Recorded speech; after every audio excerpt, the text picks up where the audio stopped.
लेकर गए पता नहीं कैसे मुझे रिपोर्ट।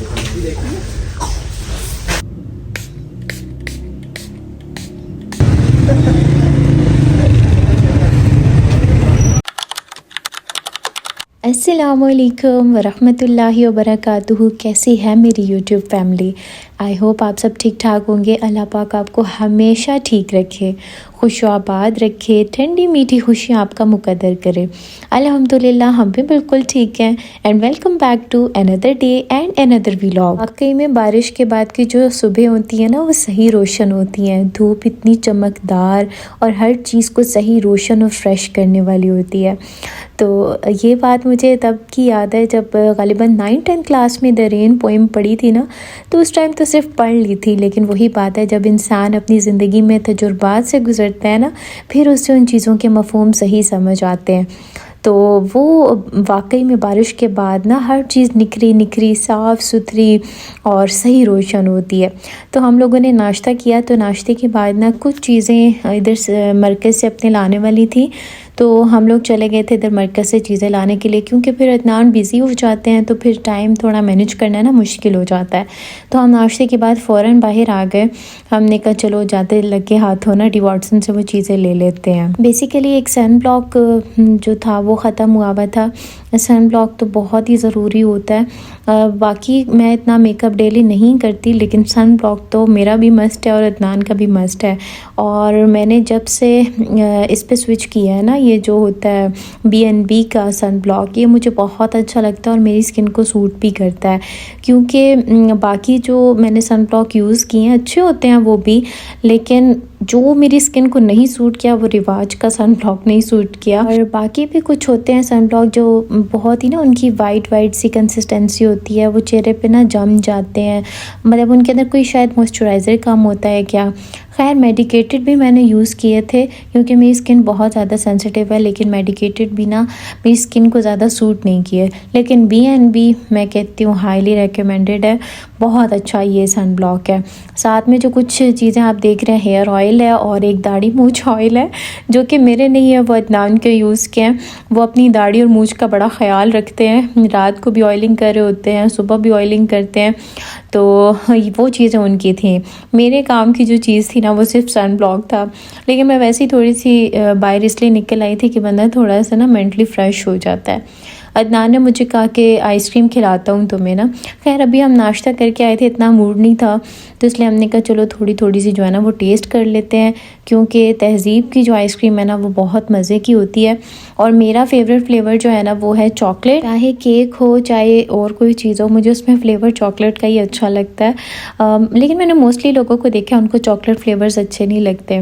मैं खास सारी फ्लेवर्स लेती हूँ, लेकिन मुझे जो ज़्यादा फेवरेट है ना वो चॉकलेट है।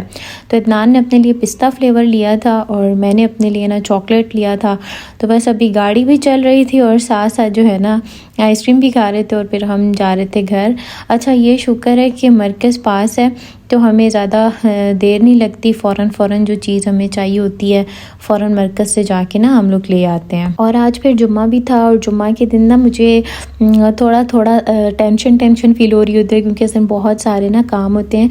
काम तो ऐसे ज़्यादा नहीं होते, लेकिन बस वो एक होता है ना कि इबादत का स्पेशल डे होता है, तो उसके लिए सारे कामों को जल्दी वाइंड अप करके ताकि इबादत के लिए टाइम निकल आए। तो घर आते साथ मैंने जो है ना वो लगा दी थी सूरतुल कहफ TV पर। मैंने कहा चलो साथ साथ ना कानों में आवाज़ आती रहेगी सूरतुल कहफ की, तो एक अच्छी पॉजिटिव वाइब्स आती रहती हैं और आपको अपना घर भी पुरसुकून सा महसूस होता है। आप ये महसूस करते हो कि आपके घर में रहमतें बरस रही हैं, बरकतें बरस रही हैं और कोई नेगेटिविटी आपके घर में ना नहीं है। तो आज ना मैंने फिर सोचा अपनी बेडशीट भी चेंज कर लेती हूँ, और उसको भी मैंने भी उतारी है। आप लोगों ने पहले देखी भी थी, जो दूसरी बेडशीट डली हुई थी वो काफ़ी हैवी है। और मैं अभी ये सोच रही थी कि अभी तो सही धूप भी नहीं निकल रही, उसको कैसे खुश्क करूँगी। तो मैंने सोचा कि उसको मैं उतार के रख लेती हूँ, तो मैं साथ साथ उसको धो लूँगी। लेकिन अभी मैं बेडिंग जो है ना वो चेंज कर लेती हूँ। अभी फ़िलहाल मैं ना कोई गर्म बेडशीट नहीं डाल रही, मैं कॉटन की ही बेडशीट डालूँगी। और साथ में जो है ना रज़ाई रखूँगी दूसरी अपनी, क्योंकि जब ज़्यादा बेड गर्म हो जाता है ना तो फिर मुझे उलझन होने लग जाती है और कमरे में ज़्यादा चीज़ें और इस तरह से देख के ना मेरा थोड़ा सा ना मुझे डिप्रेशन सा भी शुरू हो जाता है। तो काफ़ी टाइम से वो गर्म वाली बेडशीट डली हुई थी, तो आज मैंने सोचा कि आज मैं लाइट सी जो है ना बेडिंग करूँगी।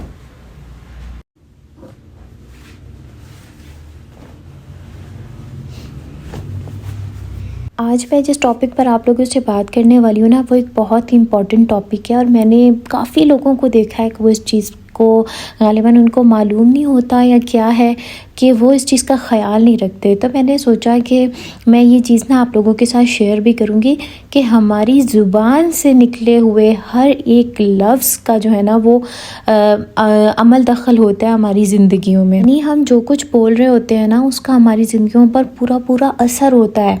और ये बात तो हदीस मुबारका से भी साबित है, जिसका मफ़हूम कुछ यूँ है कि अपने मुँह से ना खैर के कलिमात निकाला करो, क्योंकि तुम जो बात भी बोलते हो फरिश्ते उस पर आमीन कहते हैं। और हम तो न जाने कितने ही ऊट पटांग अल्फाज जो है ना वो अपनी मुंह से निकाल रहे होते हैं।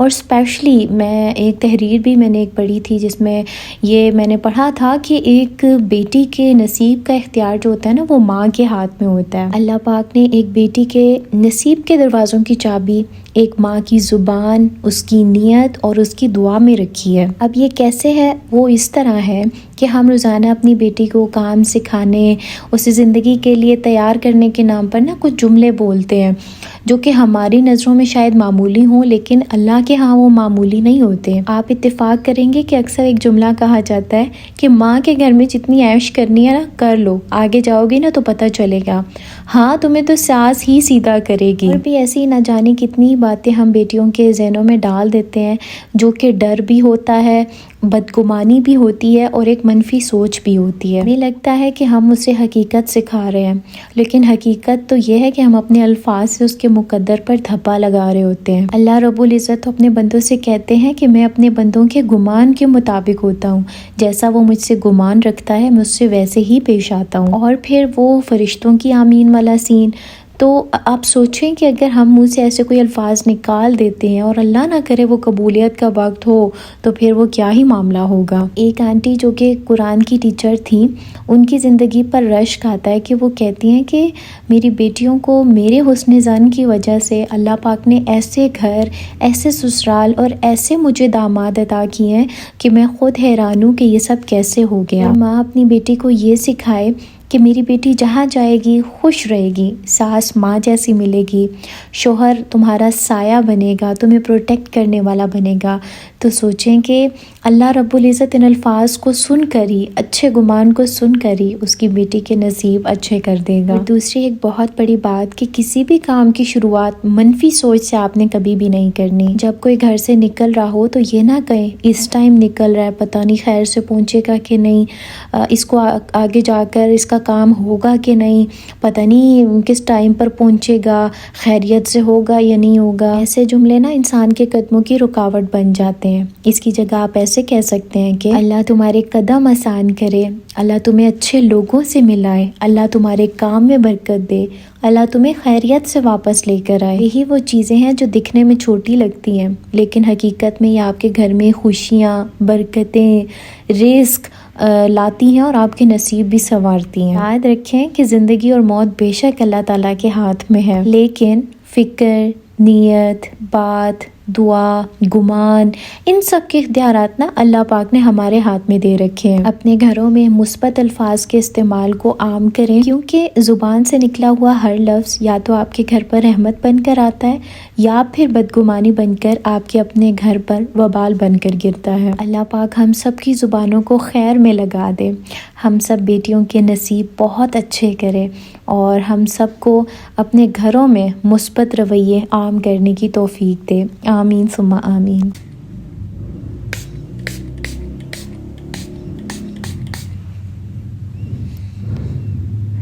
अच्छा जी, यहाँ पर मैंने अपनी बेडिंग ठीक कर ली और मैंने साथ में ना थोड़ा सा स्प्रे भी कर दिया और उसके बाद बारी थी नमाज़ पढ़ने की, क्योंकि मैंने आपको बताया आज जुम्मा था, तो मैंने अपनी जाए नमाज़ पर भी अच्छी सी खुशबू लगाई और ताकि इबादत में जो है ना वो सुरूर महसूस हो। शैतान ऐसी चीज़ है ना कि जो आपको इबादत में भी सुरूर नहीं लेने देता। वो दुनिया जहान की टेंशन्स, परेशानियाँ, घबराहटें वो नमाज के दौरान आपके दिमाग में ला रहा होता है, और वो ऐसे तरीके से आपके दिमाग में आता है कि इंसान समझ ही नहीं पाता, और यही वजह है फिर रुकू भी भूल जाते हैं, सुजूद भी भूल जाते हैं और रकात भी भूल जाती हैं। इस टॉपिक पर मैंने बात की थी गालिबन रियाकारी के हवाले से, तो मुझे किसी ने कमेंट में कहा था कि बाकी मामलात में तो रियाकारी हो सकती है लेकिन इबादत के मामले में तो रियाकारी नहीं हो सकती। तो मैंने सोचा था कि मैं व्लॉग में ही इसका आंसर करूँगी। शैतान जो है ना वो इंसान की रगों में खून के साथ साथ गर्दिश करता है, और वो चीज़ जिसको हम अपना ख्याल समझ रहे होते हैं ना वो दरअसल शैतान की तरफ से एक हमला होता है। और चूंकि शैतान हर इंसान के साथ है ना, तो हर इंसान के साथ ऐसा होता है, उसके ज़हन में ऐसे ख्यालात आते हैं। अब ये इंसान के अपने ऊपर है कि कौन इसको शैतान का हमला समझकर अपने आप को प्रोटेक्ट करता है। आप देखेंगे कि बहुत सारे लोग चैरिटी करते हैं लेकिन हर किसी की चैरिटी कबूल नहीं है। हर कोई उम्रा करता है, हज करता है, लेकिन हर किसी का ना उम्रा कबूल है ना हज कबूल है। इसी तरह हर कोई नमाज़ें पढ़ता है, रोज़े रखता है, लेकिन ना हर किसी का रोज़ा कबूल है और ना ही हर किसी की नमाज कबूल है।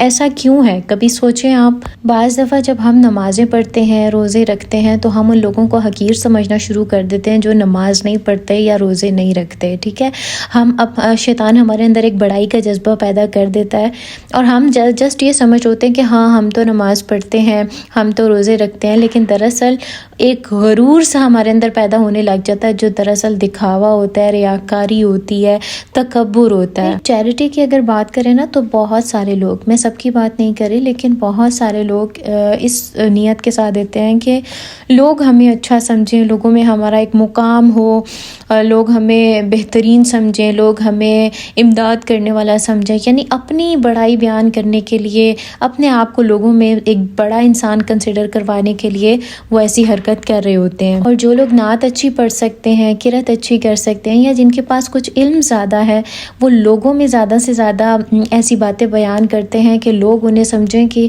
ये तो बहुत बड़ा आलिम है, इसके पास तो बहुत ज़्यादा इल्म है।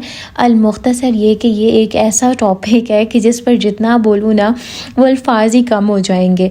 तो अल-मुख्तसर ये कि इंसान के अंदर आता है दिखावा, ठीक है, वो रियाकारी आती है उसके अंदर, वो लोगों को दिखाने के लिए बाज़ दफ़ा बहुत कुछ कर रहा होता है, और ये हर इंसान अपने दिल में बेहतर जानता है कि उसके अंदर कैसे कैसे जज्बात आते हैं। बस अक्लमंद फिर वही है कि जो इस चीज़ को समझ जाए कि नहीं अस्तगफिरुल्लाह, ये मेरा कुछ अमल दखल नहीं है, ये तो अल्लाह की तरफ से आता है, और वो शैतान के हमले को नाकाम बना दे, तो दरअसल वो ही हकीकत में कामयाब है। अच्छा, वापस आते हैं अपने किचन की तरफ, और आज मैं बना रही थी माश की दाल। काफ़ी टाइम हो गया है माश की दाल हमने घर में नहीं बनाई थी। आज बड़ा ही दिल कर रहा था कि माश की दाल खाई जाए। अदनान ने मुझे कुछ दिन पहले कहा था कि माश की दाल का बड़ा दिल कर रहा है, तो आज मैंने सोचा कि माश की दाल जो है ना वो बनाती हूँ। अच्छा, मैं इसको बहुत खुश्क नहीं रखती क्योंकि वो फिर ना मुझे मज़ा नहीं आता रोटी के साथ खाने में तो थोड़ा थोड़ा सा ना इसमें पतला पतला इसको रखती हूँ, इससे फिर यह है ना कि मज़ा आता है खाने में। अच्छा, धनिया मैं बाहर से तोड़ कर लाई थी जो कि आपको पता है कि बाहर मैंने लगाया हुआ है, तो बस वहाँ से तोड़ के लाई और हांडी में ना मैंने डाल दिया।